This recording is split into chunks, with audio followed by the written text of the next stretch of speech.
Welcome to another Patter Bite from New York Gilbert and Sullivan Players' Patterpalooza project. I'm Albert Bergeret. This selection is another example of a patter song sung by a character who is not the leading comedian. In the second act of The Gondoliers, unsophisticated brothers Giuseppe and Marco Palmieri are newly promoted to the rank of king of Bergeret. They pledge to assume the functions of a monarchy tempered with equality, and therefore adopt the duties of menial servants, functionaries, and a few of those popularly performed by nobility. Here is Matthew Ages describing his duties with great enthusiasm, satisfaction, and exhaustion in this uncharacteristically pattery number.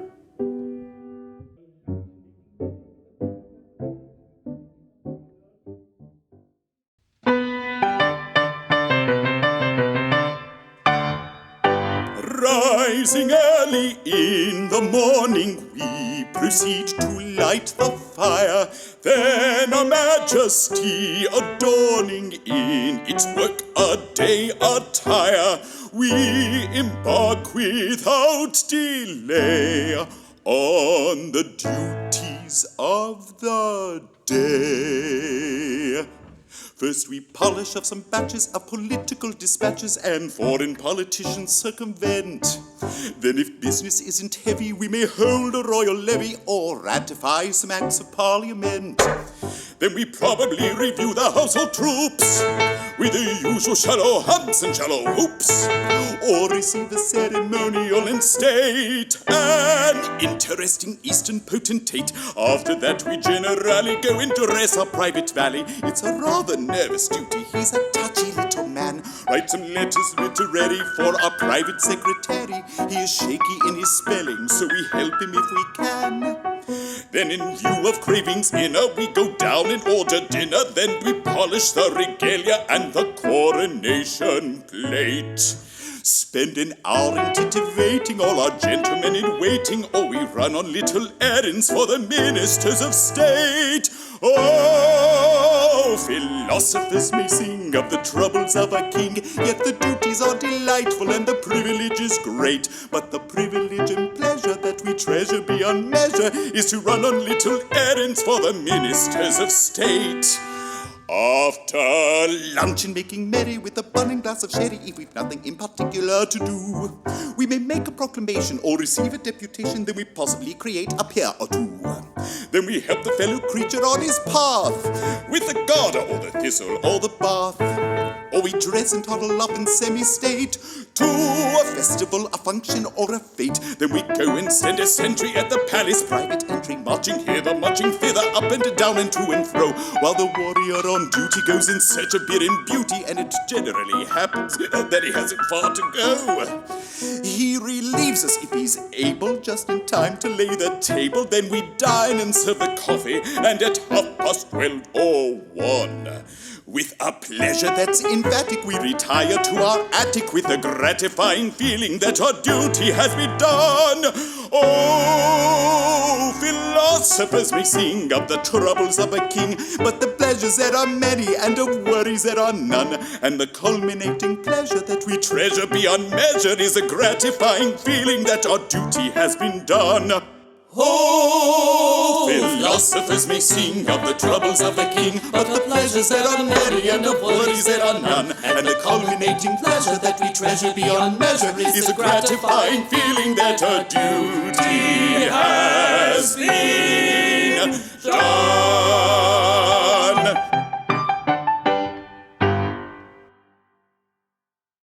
Now that we've heard Matt Wages sing this patter song for us, what do you think about this particular song in connection with other roles that you've done with us and other experiences you might have had? As far as how the role differs from, say, other bass baritone or lyric baritone roles that I've played in the past, what I really love about Giuseppe is his sense of naivete. He's just so optimistic and life is just beginning for him. And, you know, I don't want to sound old and jaded, but it's been a while since I've been that age of, you know, where anything is possible. And nowadays in musical theater, for instance, a role like that is usually written for a tenor. So what I love about Gilbert and Sullivan specifically is they allow lower male voices more opportunities to play different roles. But definitely Giuseppe stands out on his own for being that young, vivacious, a romantic character rather than just a character, which is indeed definitely relevant. Most patter songs are written for the character man. This time, what was different about the way you had to sing or what you had to do to perform it that would be different from doing a comic, straight, pattery, more patter-oriented role? They're your thought process. They're automatic. They're what you have to say. It's, the character is part of you. The way they talk is part of you. So it spills out of you. So then you can think about the 20 million other things you have to worry about when on stage. So how did you come to NIGAS? What was your background like? Oh, well, so I came from Georgia. It's interesting. I came from farmers and blue collar workers, and I never experienced the theater ever growing up.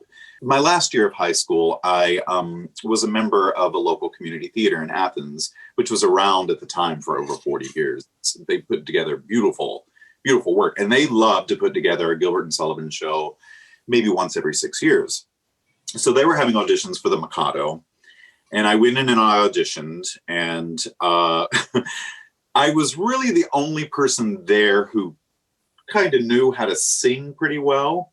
So they cast me as Nankipu, which, if anyone else knows, is a tenor role. And I was not a tenor then, and I'm not a tenor now, and I will never be a tenor. That was interesting because that experience allowed me as a performer to open up and complete. If I can get in front of an audience and sing Nankipu, I can do anything. And when I came to New York, that's when I came to you guys. I think it was 2003. And I thought I was being very sly, and I was going to sing I Am So Proud, the 3 first solo lines. And I, this is gonna impress them. And I got through it. And Andy Strikerata, who was playing the piano at the time, stood up and she said, you missed this word, this word, this word, this word, this word, and this word was incorrect. If you could redo it with the correct words. And I was like, oh, these people are serious. But luckily I got a call back and can dance a little bit, and Patience was my first show. Thank you so much, Matt. Great Thank job, you. and look forward to seeing you again. You know me, I'm up for anything.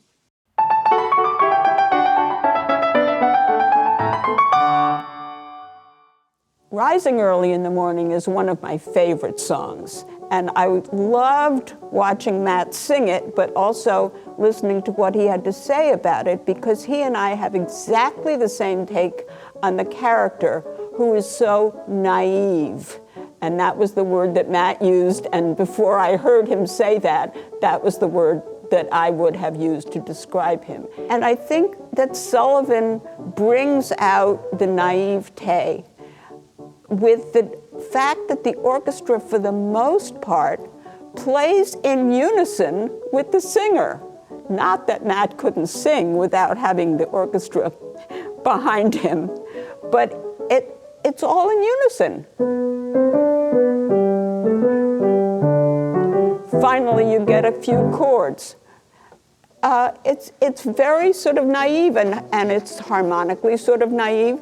And of course, Sullivan, being Sullivan, put in a few trumpets, right? And he put in a little flute lick.